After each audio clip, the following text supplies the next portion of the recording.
Então, meu povo lindo, ficou maior que eu esperava, mas espero que vocês curtam.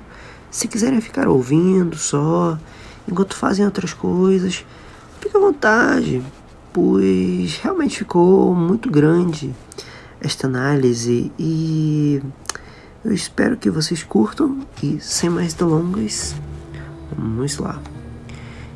Higurashi no Nakokoro ni Higurashi When They Cry, um anime situado em uma cidade rural, onde os moradores são bem familiares uns com os outros, onde mesmos estes, sendo educados uns para com os outros, que cuidam de suas próprias vidas e do bem-estar da comunidade, onde vivem como um todo e parece ser uma utopia de tranquilidade.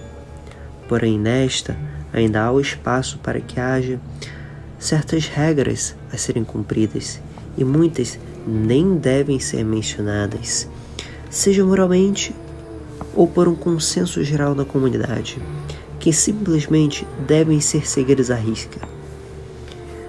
Porém, se quebradas, seja propositalmente ou mesmo que não, nesta pacata vila de Hinamizawa, há olhos e ouvidos por todos os lados, que podem lhe subjugar e punir qualquer pessoa que violou as regras impostas nesse vilarejo.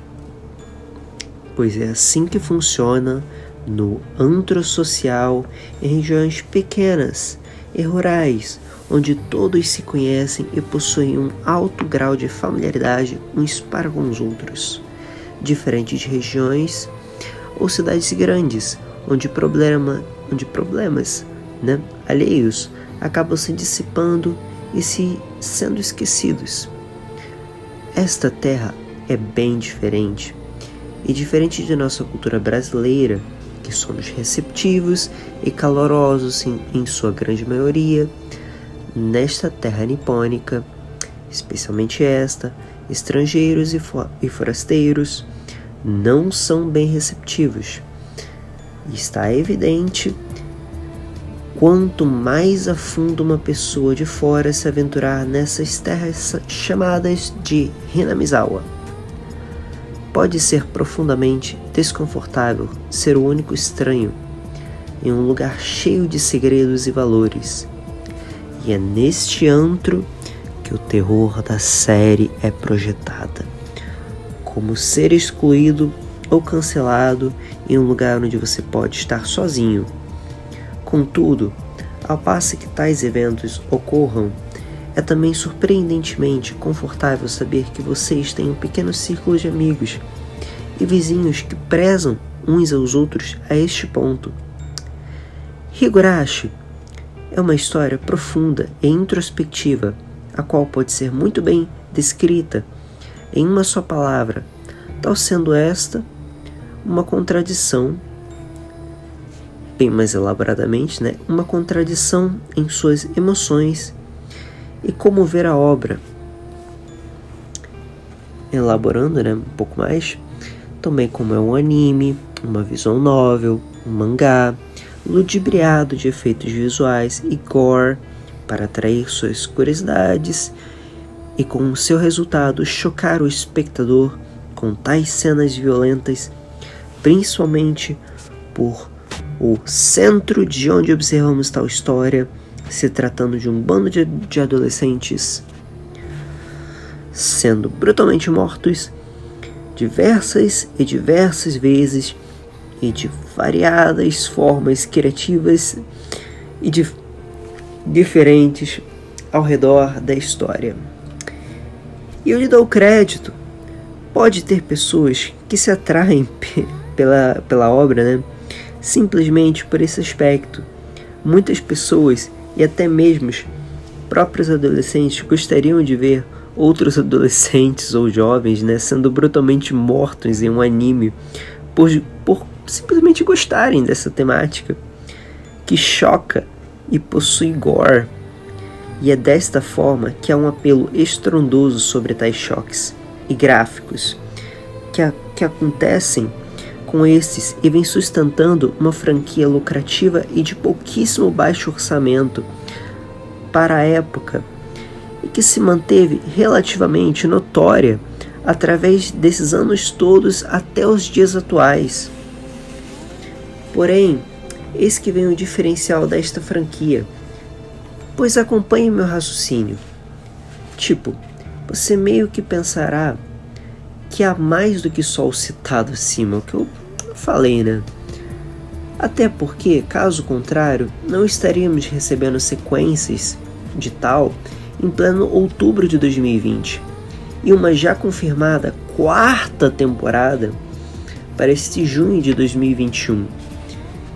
Higurashi começou sua história como uma visual novel independente, construída basicamente por uma única pessoa, sendo essa chamada pelo seu pseudônimo Ryukishi07, com ajudas nas partes técnicas de seus irmãos e alguns amigos. Ryukishi escreveu todos os cenários e desenhou todos os modelos de personagens.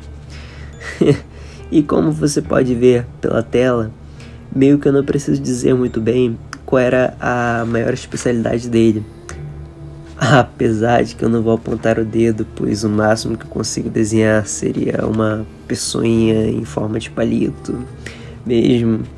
E muito menos escrever uma história sozinho, tão boa quanto esta, e pelo menos seu modelo é consistente e o destaque na época se dava mais nos efeitos sonoros, os quais ao longo da leitura era o que mais cativava a atenção. Não gosto mesmo de usar esse argumento, até porque quantidade não é qualidade. Mas, na minha opinião, como um otaku que já viu milhares de animes, este deve ao menos receber um certificado de clássico no mundo deles. E eu lhe recomendaria com todas as minhas forças a qualquer um interessado no remake, né? O infame Higurashi Go 2020. A ver os animes originais primeiro na sequência seria o Higurashi, o qual foca primordialmente em situar cenários, ambientação, personagem, bem como as perguntas que serão levantadas ao longo da sua série, possuindo um total de 26 episódios. E depois, sua sequência, Higurashi Kai, o qual muda de perspectiva para melhor situar o leitor e espectador a entender os acontecimentos e possui um total de 24 episódios. E por fim, o Higurashi Rei, que basicamente constitui de 5 ovas que acrescentam um pouco na história, mas não tanto assim. Porém, voltando, à animação clássica, esta, surpreendentemente, que lhe prende na inóspita atmosfera e sinceramente com muitos takes que eu até suspeito se foram erros na adaptação do material ou se foram postos propositalmente, que olha, meu amigo, é dolorido. Se houve ou não esta intenção, as estranhezas, caras mal desenhadas do show acabam que com o tempo se familiarizando e você, por consequência, passa a não ligar tanto. Mas aí vem a pergunta de R$1 milhão, ou dólares, já que o real tá tenso, Como um game com um design tão feio como este convenceu tantos a tirar tempo de suas vidas para ir jogar ou ver as adaptações? Como? A resposta para isso é brilhante, pois a história que lhe prende e te surpreende ainda mais com os brilhantes plot twists que ela possui. Na época do lançamento de Higurashi 2002, Kei, que era um estúdio de visual novels e criadores de Air, Canon, Clannad, clássicos, recentemente até ajudaram na criação de Angel Beats e Charlotte, estavam em alta, fazendo enormes sucessos em suas visual novels e seus trabalhos eram considerados como tops e mais aclamados na época. E Ryukishi 07, o criador de Higurashi, percebeu uma fórmula no sucesso desses novels. Estas, da Kei, tendiam a começar com aquela vibe de que tudo vai dar certo, altos teores family friendly e aquela vibe slice of life tranquila, antes que uma tragédia que não tenha passado por um foreshadowing antes venha a ocorrer. E o resto da história utiliza seu apego a esses personagens que foram descritos para, respectivamente, te fazer cortar cebolas, e fingir que não está emocionado pela obra. Mas Ryukishi teve a ideia. Porém, e se, ao invés de tristeza e dor sentimental, o mundo feliz e agradável que esses personagens vivem fosse voltado ao terror? E se games e grandes amigos fossem literalmente quebrados no meio através de suspeitas, paranoias e medo e por fim mortos de várias formas diferentes? É este pensamento que passou pela cabeça de Ryukishi 07. Mas, vamos lá, voltando à história do show. Estamos em junho de 1983 e Keiichi Maebara já se situou em Hinamizawa há um mês. Se mudou para lá por fatores externos que não entrarei em detalhes e, como o novo membro jovem da vila, vale ressaltar que Keiichi foi um ponto fora da curva, pois a antiga vila não costuma aceitar com bons grados muitos forasteiros e visitas. Porém, mesmo com essas adversidades, Keiichi começou a se enturmar, fazendo vários amigos, podendo citar a avoada Rena, a qual seu hobby era procurar tesouros em um lixão local da vila. Não me pergunte. Satoko Hojo, outra que adora armar armadilhas para seus amigos, mas também pode ser amigável quando precisa. Mion Sonozaki, a qual vem de uma linhagem de prestigiosa família muito influente na região. E por último, mas não menos importante, Rika Furude. Apesar de parecer inofensível e infantil, é a representante de um templo local e representa a vontade do deus local da região de Hinamizawa, o chamado Oyashiro-sama, o qual reza a lenda que protegeu o vilarejo de um incidente bem violento no passado. Basicamente, estes 5 personagens ficam em um grupo de jogos pós-aula, brincando de vários diferentes jogos, com direito até sádicas penalidades para que com todos se esforcem ao máximo. Nos finais de semana eles vão a piquenique juntos, passeiam pela vila, se divertem. Cara, é a definição de uma vida pacata e simples. Ou pelo menos é o que aparenta, pois apesar de aceitarem o Keiichi entrar no clube e em suas vidas cotidianas, muitos segredos e tabus são omitidos dele propositalmente, sobre os próprios amigos e a vila como um todo. Um exemplo é um cidadão o qual morreu há 5 anos atrás devido a um conflito político envolvendo a construção sem sucesso de uma represa que afundaria a vila. E para não entrar muito nesse assunto, pois seria território de spoilers, posso dizer que esta é só o início de várias mortes que aparecerão e revelações, pois há uma lenda na vila que todo ano, num determinado festival local, uma pessoa será morta e outra será desaparecida.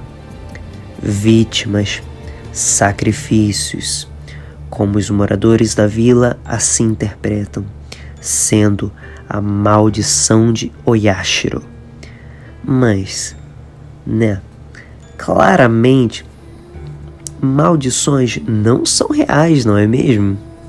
Deve haver alguma explicação para tudo isso, certo? Bom, vamos lá.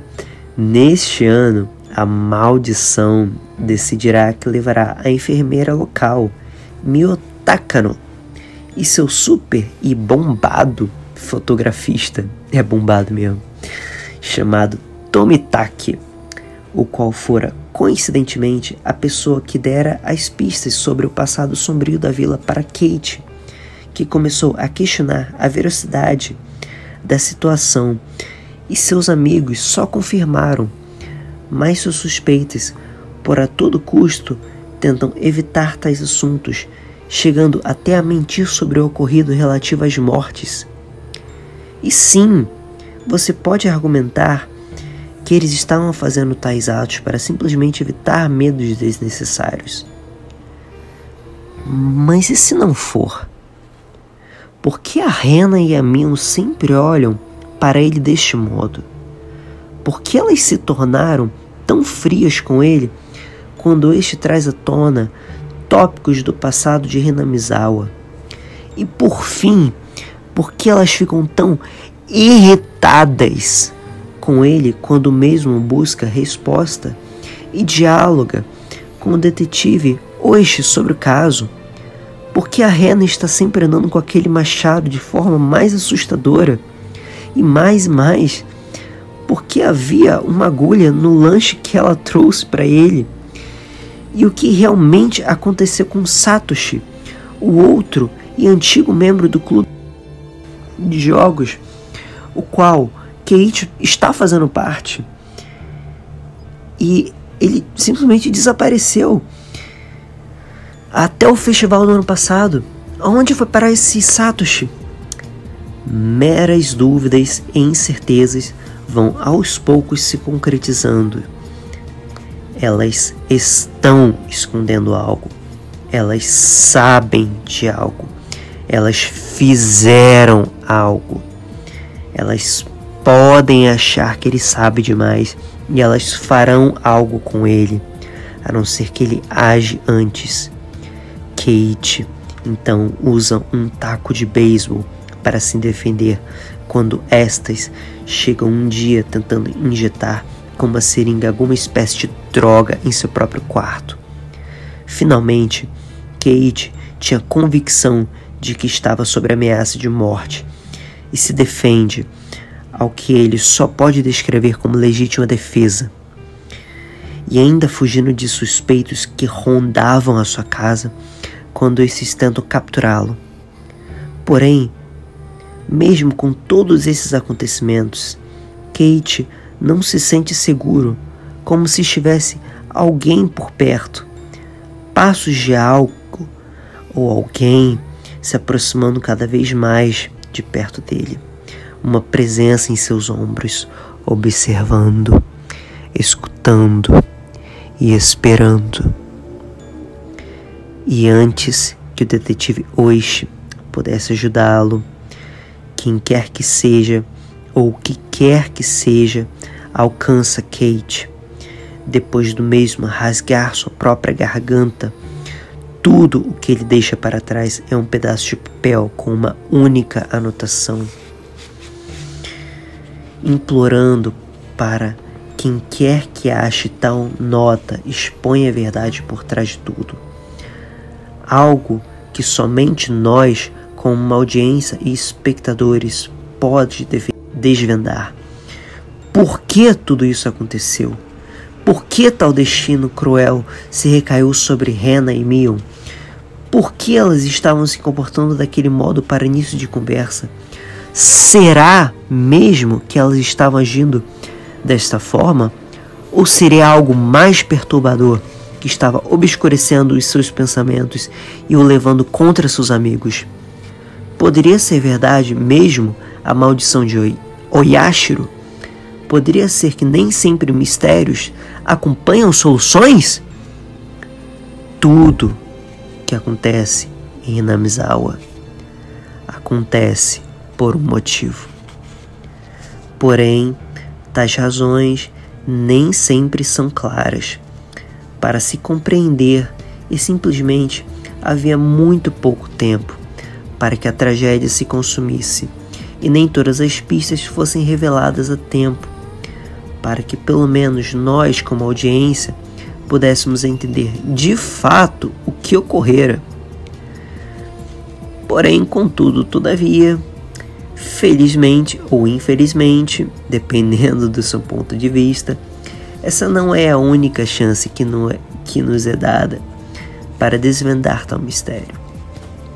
Pois estamos de volta em junho de 1983 e Keiichi Maebara está vivendo sua vida pacífica como um novo forasteiro de uma velha vila chamada Hinamizawa. Ele está se acostumando relativamente bem, já tendo feito amizades com 4 jovens com as quais ele se identifica e possui uma grande amizade com elas, as quais passam tempo jogando no clube escolar e tirando os fins de semana para fazer festas juntos, onde em um desses encontros, Keiichi aguardava em uma cafeteria, onde ele se depara com uma mulher que aparenta muito com uma de suas amigas e que estava trabalhando por lá. Travesso como é Keiichi, e já tentando pilhar a amiga e dar em cima dela, pra zoar no caso, né? Para mais tarde descobrir que esta, na verdade, é a irmã gêmea de Mion, chamada Shion. E apesar dos maus entendidos, eles rapidamente se encontram com uma grande amizade. Provavelmente por Keiichi lembrar muito a personalidade da irmã Mion. E várias cenas engraçadas acontecem dentre nosso herói e as irmãs gêmeas. Típicas cenas de anime clichês e slice of life. Contudo, mais uma vez, o festival acontece, dando início a mais um pesadelo, tendo Tomitaki morto e Takano desaparecendo, depois que este se aventura em um templo proibido, o qual guardava diversos equipamentos de tortura. E no meio de tudo isso, ocorrendo novamente, Shion traz uma grande revelação, a qual o clã Sonozaki, a qual ela e sua irmã eram partes por nascimento, talvez esteja envolvido com estes desaparecimentos e assassinatos. E eu não vou me prolongar muito mais. Depois disso, a série basicamente se desenrola numa bola de neve assustadora e cheia de assassinatos cruéis, repetindo-se mais uma vez. E, infelizmente, esta não será a última vez, por tal, diversas vezes tais acontecimentos sempre se desencadeiam em desastres e acontecimentos piores. E nós, simplesmente nós, como audiência, somos trazidos de novo e de novo para junho de 1983. Cada história se desmembrando levemente da anterior e criando um efeito borboleta para que nos traz novos acontecimentos e eventos diferentes, porém sempre terminando em tragédias para a vida dessas pobres crianças, pois não é sempre que o Keiichi é vítima. Em determinados pontos, onde os outros sofrem tanto quanto, se não até mais, que a jornada que acompanhamos de nosso herói. Muitas coisas se alteram a cada arco, como a relação entre os personagens principais e suas respectivas motivações. Porém, apesar de muitos fatores mudarem a cada arco, certos fatores sempre permanecem iguais, tais como na noite do festival, Tomitaki, o fotógrafo bombado, morre brutalmente e Mio é sempre a escolhida como a oferenda a sofrer do desaparecimento E esses eventos, interligados ou não, sempre levam terror aos 5 jovens que sempre acompanhamos. Bom, para resumir, né? Muitos acontecimentos estranhos acontecem em Hinamizawa, juntamente com mentiras e segredos horríveis, complexas e várias casualidades que tudo apontam a um fim desses finais horríveis. E é somente nós, como espectadores e audiência, que temos a percepção de seguir ao redor desses diversos trechos nas histórias e começar a compreender os fatos reais que norteiam esta cidade. Mas não há como negar, primeiramente, deve haver algo sobrenatural ocorrendo nesta vila, né? Afinal, o tempo ele não se reseta sozinho, né? Por mera causalidade. E segundo, também há um mal em Hinamizawa. Alguma força não perspectiva deve estar levando essa cidade rumo a destruições e tragédias, tudo levando a como principal suspeito a presença onisciente de Oyashiro-sama, os qual os moradores adoram e respeitam bastante. E seja uma maldição ou não, algo está fazendo com que Keiichi e seus amigos fiquem destinados a repetir esses dias tempos e tempos de novo, matando uns aos outros e por vezes até enlouquecendo. Admito que, de primeira, esse anime chama mais atenção por suas fodidas e gráficas cenas de morte que mencionei brevemente aqui, e que você provavelmente deve ter visto em clipes no próprio YouTube, e isso já pode trazer uma curiosidade extrema para ver o que ocorrerá com esses jovens em vários destinos trágicos e gráficos. Porém, logo você começará a ver esse anime e a sensação de novidade e sensacionalismo começar a passar, algo permanecerá em você. Você começará a genuinamente se envolver com esses personagens e se importar com os mesmos, torcendo para que eles vençam e acabem com isso, terminem esses obstáculos. Enfim, para concluir esta linha de pensamento, Higurashi e sua direção e forma de como quer impactar e abordar a história em seu próprio ritmo é muito bem executada, com suas dicas escondidas e sutilmente postas em cada episódio, o qual nos traz uma ótima sensação de quando suas revelações e os plot twists são revelados, e é um show que consegue executar tanto pequenas e bem executadas histórias em pequenos arcos e ao mesmo tempo sutilmente ir criando uma grande história por trás de todos esses pequenos arcos, com um mistério muito mais bem elaborado.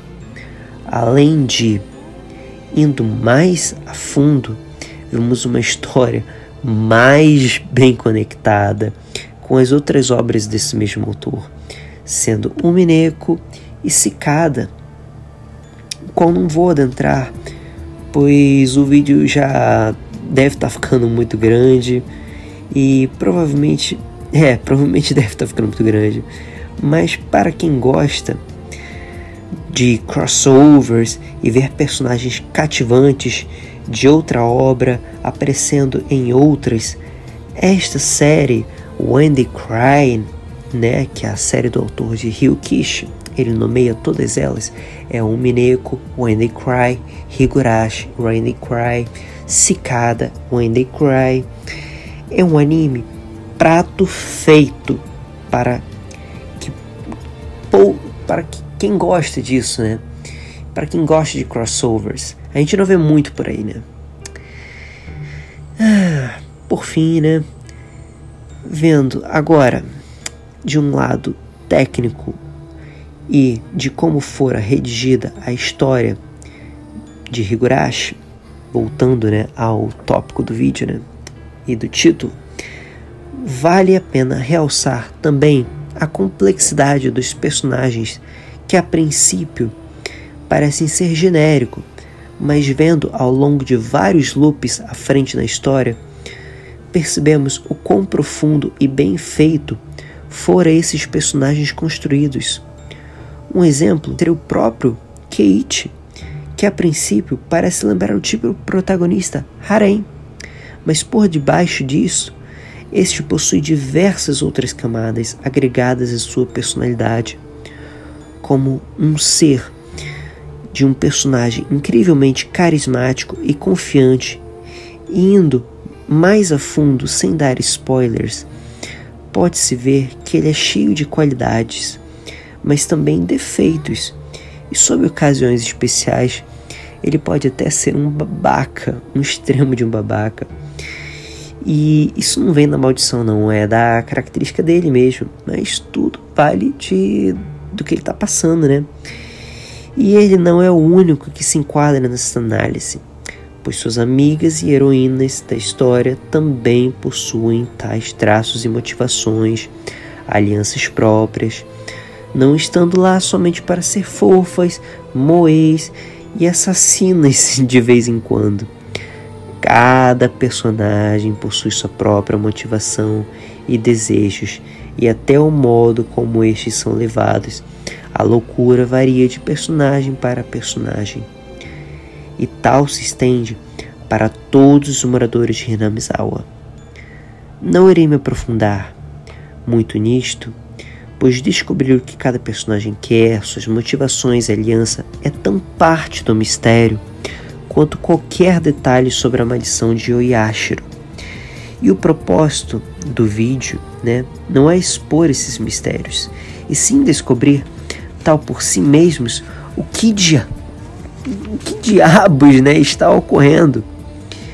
Espero que tudo que falei até aqui lhe convença que você deva dar uma chance e experimentar esses animes clássicos, para que você possa aproveitar as novas continuações e se envolver nas discussões e análise dos novos animes lançados recentemente, sendo estes a terceira temporada lançada recentemente, o qual fora na época anunciado como um remake do original, enganando muitos nesse processo, mas na verdade se tratava já secretamente e surpreendentemente para os fãs de carteirinha de uma terceira temporada, a qual o público só fora descobrir quando começou a ver, e estreou em outubro do ano passado. E sim, claro, admito, esta nova sequência, Higurashi Go, nessa na terceira temporada, não possua nada de visionário, porém, visto antes mais de uma técnica, de uma ótica, né, puramente técnica e pela construção composicional, ela nos tem potencial para trazer uma experiência bem melhor que os clássicos sempre poderão alcançar. E por estas qualidades eu posso citar novas liberdades criativas de direção, não estando preso ao material original, pela disparidade enorme dada à expressão dos personagens de 2002 em comparação a 2020, né?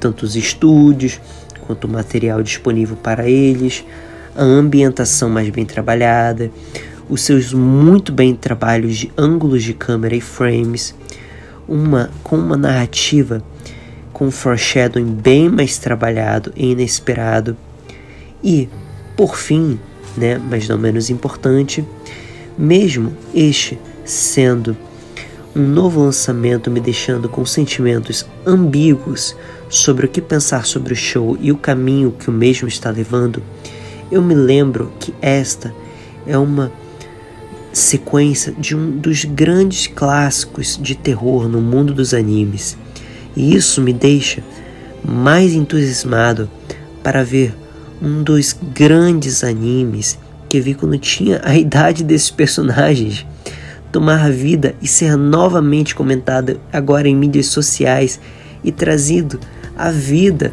à tona novamente. É incrível, pelo menos para mim, e eu espero que para vocês também, né? Agora depois disso tudo. E agora, bom, para encerrar, né? Espero que vocês tenham gostado do vídeo, das análises e curiosidades trazidas aqui. Espero que tenham conseguido despertar pelo menos um pequeno interesse em você a dar uma chance a esse anime e essa grande obra, que, se ficarem interessados, já irem se preparando para a sequência que ela nos aguarda. Mais ciclos de loucuras e mistérios, novamente com uma possibilidade do criador da obra conseguir superar a história clássica que ele mesmo fez, principalmente com um novo anime sendo lançado neste julho, nos prometendo muitas respostas e talvez virar uma possível referência de um bom anime deste antro a ser reconhecida e recomendada quando mencionado gênero tais como terror ou mistérios, ou mesmo suspense. Espero, mais uma vez, que tenham gostado do vídeo. E se gostarem, por favor, deixem um like. O vídeo foi grande, eu sei. E comentem o que eu posso melhorar, sugestões, dá um feedback aí. É sempre bem-vindo. E eu sei que a qualidade do áudio não ficou a das melhores. E por vezes eu devo ter gaguejado. Mas eu espero que com o tempo melhore e vou ver se eu providencio um mic melhor. E é isso. Obrigado por quem ficou até aqui. E falou, meu povo. Até o próximo vídeo aí. Vai ser super análises agora, assim, nesse estilo. Espero que tenham gostado. Obrigado. Falou.